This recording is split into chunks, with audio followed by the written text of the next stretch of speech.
Hi guys, welcome you in my channel. आज मैं आप सभी लोगों के लिए वर्ल्ड मैप की 9th क्लास लेकर आया हूँ, जिसमें कि हम लोग अपने आसियान नेशन के बचे हुए आइलैंड के बारे में पढ़ेंगे और चाइना, जो कि एशिया का सबसे बड़ा कंट्री है, जो कि ईस्ट एशिया में लाई करता है, उसके बारे में आज हम ब्रीफ में जानेंगे। तो चलिए आज की शुरुआत करते हैं। आज की शुरुआत हम लोग अपने कल के क्वेश्चन से शुरुआत करते हैं। चलिए देखते हैं। हमारा कल का पहला क्वेश्चन ये था कि साल्ट रेंज कहाँ लाई करती है। साल्ट रेंज पाकिस्तान में नॉर्थ वेस्टर्न साइड में लाई करती है। पाकिस्तान, जो कि सार्क का एक नेशन है।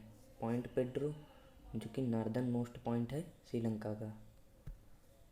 बामियान प्लेस, जो कि अफ़गानिस्तान में सिचुएटेड। यहाँ पे गौतम बुद्ध की विश्व की सबसे बड़ी मूर्ति थी, जो कि तालिबान मिलिटेंट के होने की वजह से वो डिस्ट्रॉय कर दी गई। हमारा नेक्स्ट क्वेश्चन है ब्लैक माउंटेन रेंज, जो कि भूटान में है। ब्लैक माउंटेन रेंज भूटान में है, लेकिन अगर कोई पूछे ब्लैक माउंटेन कहाँ पर है, वो जर्मनी में है या यूरोप का है। अराकाम माउंटेन इंडिया और म्यांमार के बीच में एक तरीके से ज्योग्राफिकल बॉर्डर बनाता है। ग्वादर पोर्ट के बारे में जानेंगे। ग्वादर पोर्ट पाकिस्तान का पोर्ट है।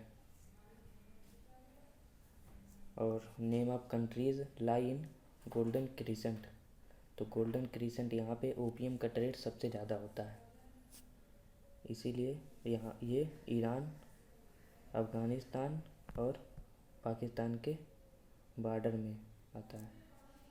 तो चलिए ये थे हमारे कल के क्वेश्चन। आज की शुरुआत करते हैं फिलीपीन से। फिलीपीन, जो कि आसियान नेशन का एक कंट्री था, जिसकी कैपिटल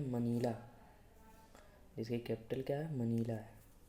फिलीपींस को दो मेजर आइलैंड ग्रुप में डिवाइड कर दिया गया है।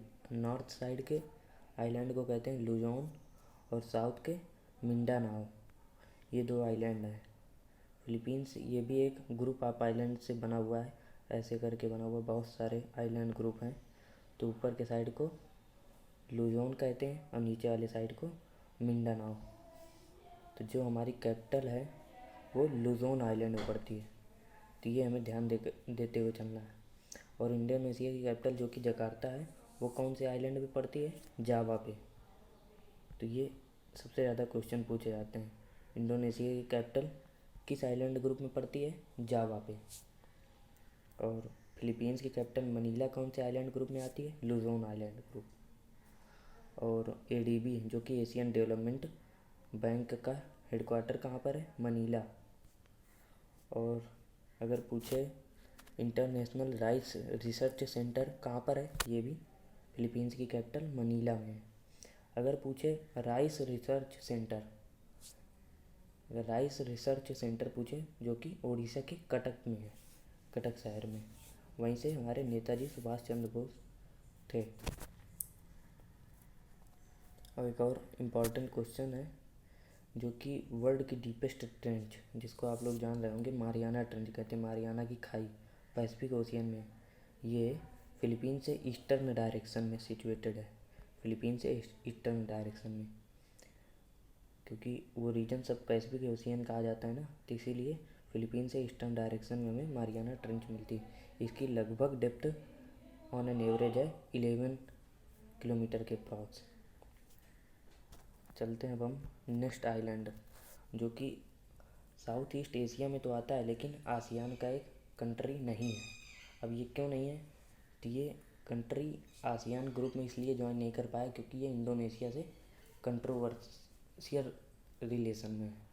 इंडोनेशिया से इसका झगड़ा रहता है, और इंडोनेशिया, जो कि एक तरीके से हेड है या कहें फंडिंग ज़्यादा करता है, तो डोमिनेट कर जाता है। इसी वजह से तिमोर लिस्ट नहीं शामिल हो पाता वहाँ पर।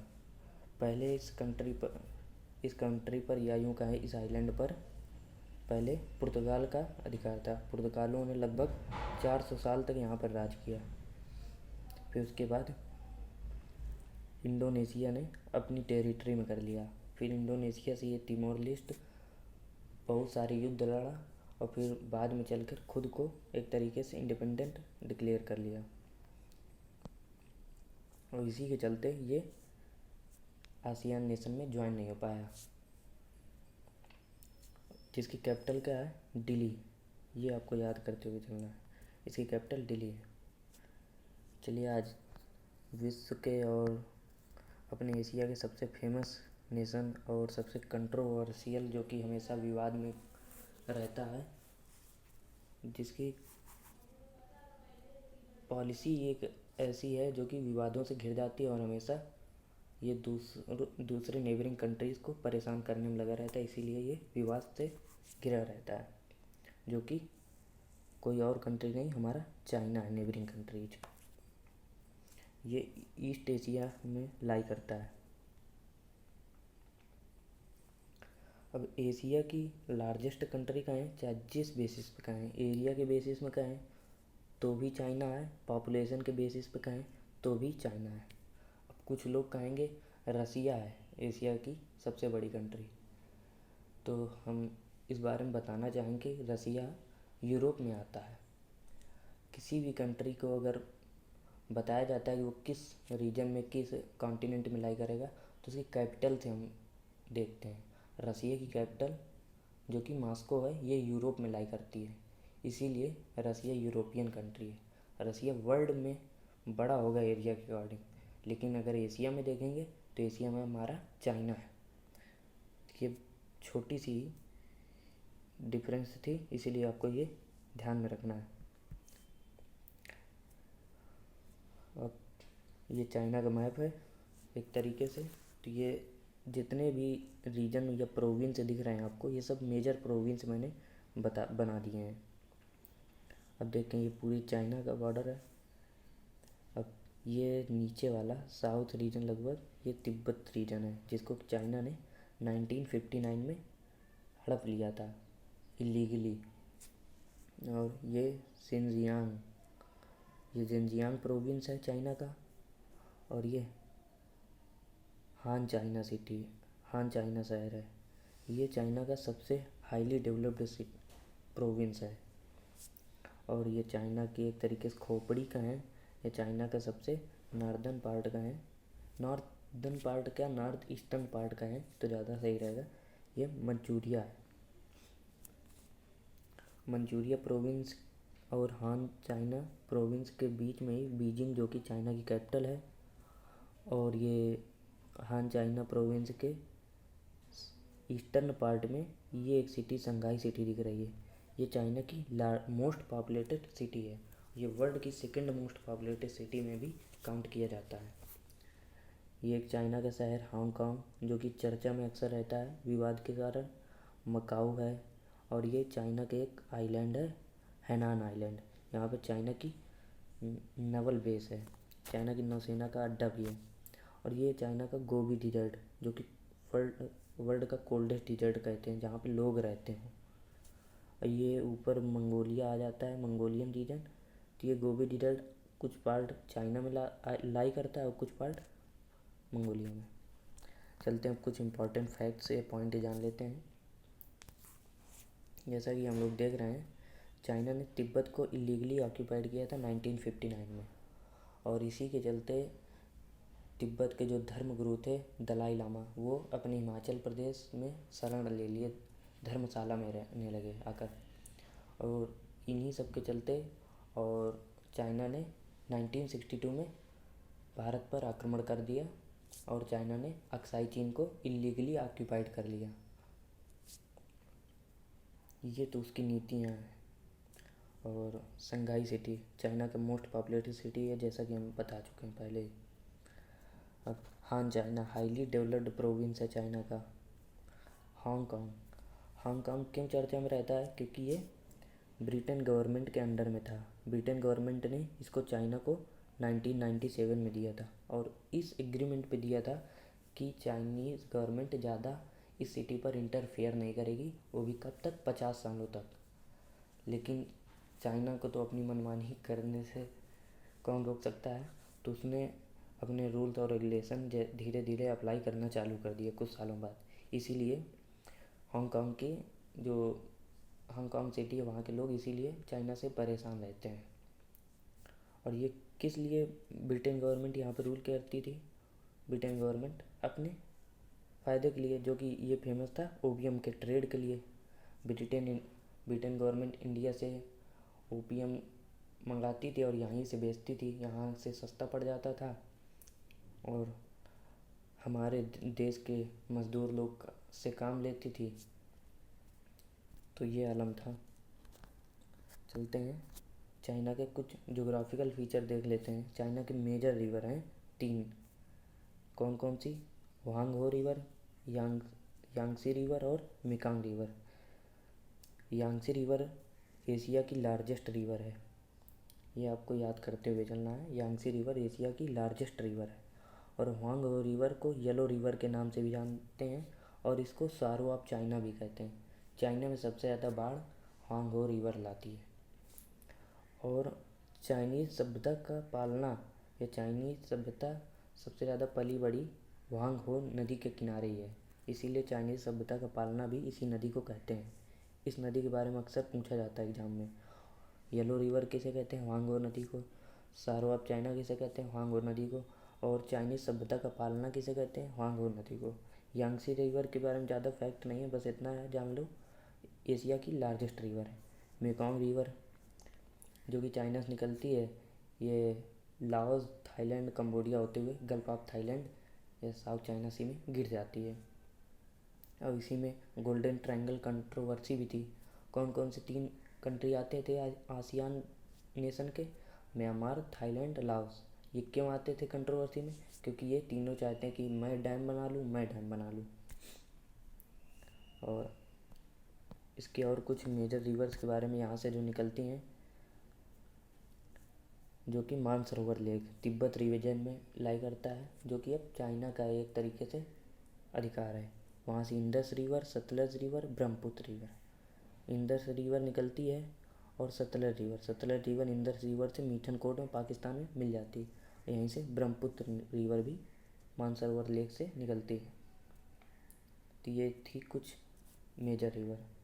शुरू की जो मेजर रिवर थी ये चाइना में ही फ्लो करती हैं और ये रिवर चाइना में इनका फ्लो नहीं है, ये ज़्यादातर बाहर इंडिया में या तो पाकिस्तान में फ्लो करती हैं और ये अरेबियन सी या बे ऑफ बंगाल में अपना वाटर ड्रेन करती हैं। अब कहा जाता है भाई चाइना सो डेवलप्ड, चाइना इतना डेवलप्ड क्यों हो गया? चाइना के डेवलप्ड होने का कारण ये है कि उसकी जो पॉलिसी है, मार्केटिंग पॉलिसी, वो ओपन है एकदम, सभी कंपनियों के लिए एकदम ओपन है। वो ज़्यादा टैक्स नहीं लेता है और वो सभी कंट्रीज़ के अकॉर्डिंग और सभी कंट्रीज़ के कंपैरिजन में वो सबसे सस्ते लेबर प्रोवाइड करता है कंपनी को। तो कोई भी कंपनी होगी जहाँ उसको सस्ते लेबर मिलेंगे, वहीं वो अपना हेडक्वार्टर हो चाहे कंपनी हो, वो वहीं पर डालना चाहेगी। और यही रीज़न है कि सबसे ज़्यादा चाइना डेवलप्ड हो चुका है।